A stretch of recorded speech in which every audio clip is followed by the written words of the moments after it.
Hello. I'll start in advance by saying thank you for those of you taking some time to view my Data Science Practicum II project. This is a proof of concept focused on the ability for custodian banking institutions to leverage machine learning to forecast the stickiness of client deposits using macroeconomic indicators.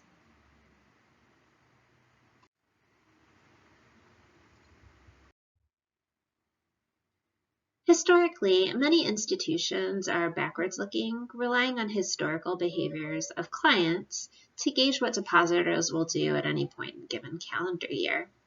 For an example, typical banks do see increases in deposits in the months leading up to tax filing and subsequent drawdowns.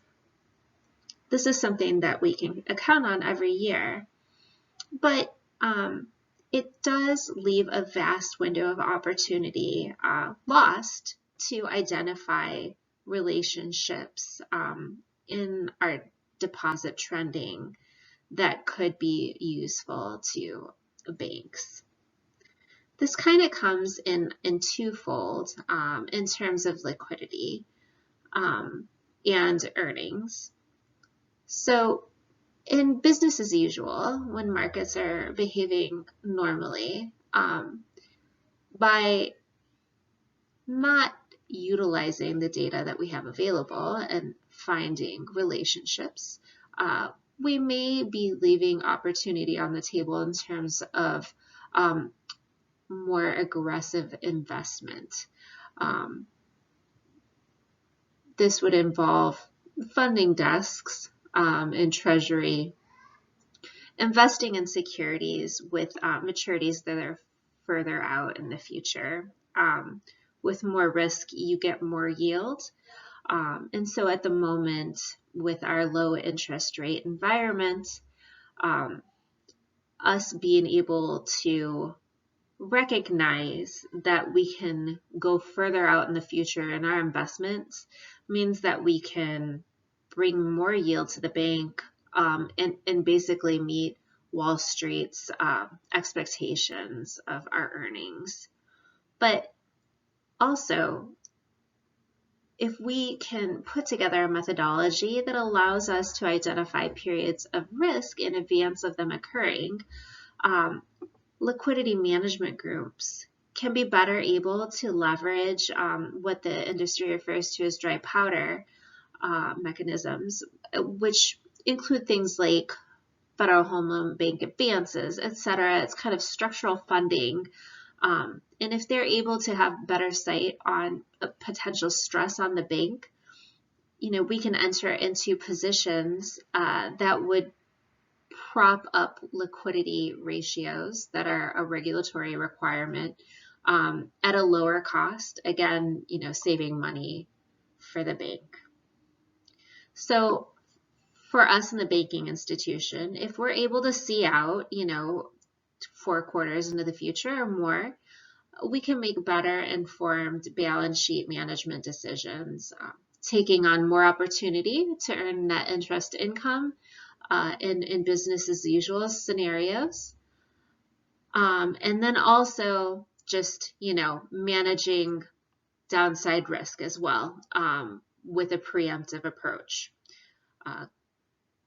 is something that institutions need to do. And by leveraging machine learning technology, we can implement a forward-looking approach, seeing how our deposits, which is our dependent variable, is influenced by various macroeconomic indicators.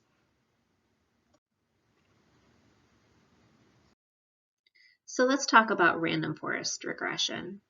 Unlike standard regression models, this is a supervised machine learning algorithm that uses ensemble learning, also known as, taking a number of algorithms to provide the most optimal prediction. Random forests fall into what we in the data science world would refer to as bagging and bootstrap aggregation. Now, bringing that terminology down a notch, what we mean by this is that there is a series of random sampling and replacement that occurs over the data subsets, which allows us to reduce variance in our predictions. The number of trees in the forest are ran in parallel, basically eliminating the cross-contamination, finding the most optimal approach. For each tree, a random subset of the base data is taken, and splits are generated and shown in our test sample output on this slide. These splits add more randomness to the model, which prevents overfitting and ensures for randomness, which is paramount when implementing any statistical models. The random forest regression will generate unbiased estimates of generalization errors as the forest is built.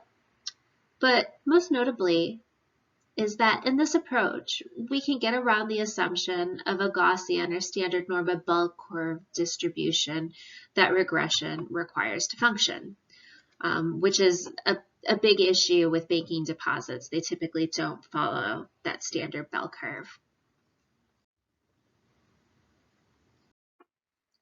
Getting down to the meat and guts of this analysis, I wanted to see if the three notable custodian banks could have a relationship carved out by looking at various macroeconomic indicators. Historical deposit data was obtained from Bank of New York, or BONY, State Street Bank and Trust, or SSB&T, in my analysis, and Northern Trust, which is also NTRS. I took different cuts of deposits from the bank, looking at foreign office deposits, Fed fund purchases and repos, and foreign office deposits. Quarterly deposit values were obtained from S&P Business Intelligence platform, and I was able to get as far back as first quarter 1990 through the second quarter 2020. So these are our predicative values, our dependent variables in each analysis. For my independent variables, I had two sources, primarily the St. Louis Federal Reserve Data Repository, also known as FRED. I was able to obtain consumer pricing index, household debt, unemployment rate, the 10-year treasury yield, TED spread, the Case-Shiller Home Index, and gross domestic product. And then I leveraged Yahoo Finance for historical S&P 500 and Dow Jones Industrial Index market close over that same time period.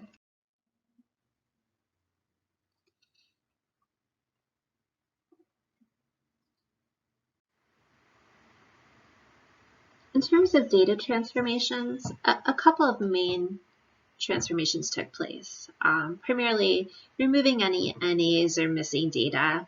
This is primarily driven by bank holidays, and I actually did this outside of Python, so you won't see it in the analysis itself. I did transform the data into quarterly averages about halfway through. All of the numeric variables were transformed to float 64. The date was converted to datetime format and moved to the index. And lastly, just to keep track of things, I created subsets for each bank's model. Now, this proof of concept was designed such that we would be able to implement similar analysis internally. So I wanted to bring in some future considerations as well. So should we move this model into a daily format, we definitely want to consider what we want to do with missing data in terms of imputing with the mean, stripping out data, that missing data if it is not material to the analysis. So these are things that we'd want to consider in the future as this model is matured. Any good analysis requires strong exploratory data analysis. So for each custody bank was investigated by deposit type for correlation plots, histograms to understand distribution, had some line plots to understand the movement of our dependent variables, and pair grids to get a view of the univariate or single distribution a single variable distribution for each of our respective models. This is an analysis that informed me in my process that I couldn't use models that would assume a normal distribution. So on the right, we can see the histogram of our foreign office deposits, showing that it doesn't follow a Gaussian curve. As we mature this model, it will be necessary to continue this investigation as we introduce more variables into the model, and it will influence any material changes in the way that we're currently conducting it.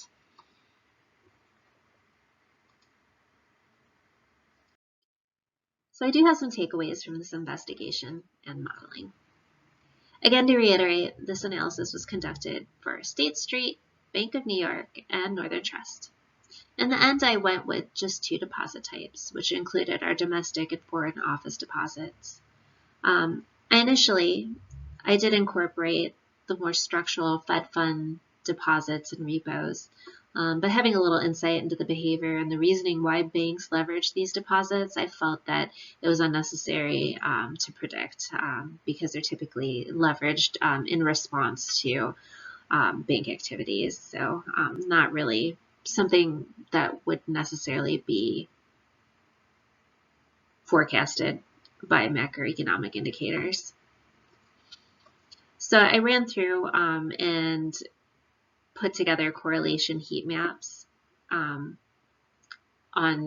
each of the dependent variables, so all of our deposit subsets across the banks. Once that was conducted, I got a sense of how it was correlated to deposit data. And then I did go ahead and move forward with a more robust approach, conducting feature analysis using Python's sklearn, just giving us a sense of what features in the model would play the most predicative importance. So again, these dives were iterative across the models for each bank and deposit type. I was able to maintain a high level of accuracy in the models using our mean squared error and R squared. Our training sets did yield higher results than the testing data, with our R squared remaining in the 90 percentile range. With this being a proof of concept on the quarterly data, I'm fairly happy with the results. So what does this mean for Northern Trust? The domestic deposit modeling yielded fair results. Our mean squared error, which is the average squared difference between the estimated values and actuals, was 0.008 on our testing and 0.763 on our training. Looking at our R squared, which is the proportion of deposit movement that's explained by our macroeconomic indicators, our testing set had 0.99, training 0.76, leaving some room for improvement as this model becomes more matured. The foreign office deposits was the point where I was very satisfied with my end results, primarily due to the fact that Northern Trust has a higher proportion of foreign office deposits, and being able to predict movement on this subset of data could actually really move the dial in terms of useful analysis. Our mean squared error was very small, 59.6 on the testing, 188.24 on the training, which is totally within materiality in terms of liquidity metrics. Looking at our line graphs to the right, what we have is a visualization of our predictions versus actuals on top for domestic deposits and on the bottom for our foreign office deposits.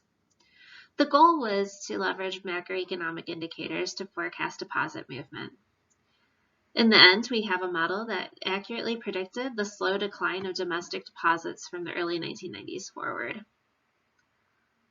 We can see predicted deposit lows from the great financial crisis of 2008 and the boom and bust of the pandemic in 2020, which is really highlighted by this foreign office little dip there. In terms of what the model used in the end, I kept VIX, which is a volatility index, the Dow Jones Industrial Average, close, 10-year Treasury yield, S&P close, GDP, Case-Shiller Home Index, Fed funds rate, and the CPI as my independent variables.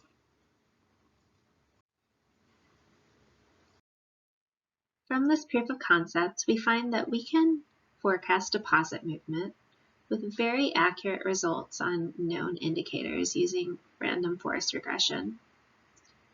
For this model to be brought forth and matured internally, we'll need to partner with our economist team and gain insight into indicator movement into the future, and also gain insight on anticipated market movement. With an agreed upon choice of indicators, we can start training and modeling the data on future assumptions, for an example, on GDP, etc., tacking on a growth or decline assumption and extrapolating that over the data. Also, bringing in daily granularity can provide more insights through the data. Most importantly, we are finding a way around the constraints of a standard regression model and can easily implement this type of analysis using free and open source software in Python. I look forward to sharing this work so that we can bring forth the benefit of adding machine learning into our toolkit for long-term liquidity management solutions for custodian banking institutions. Thank you.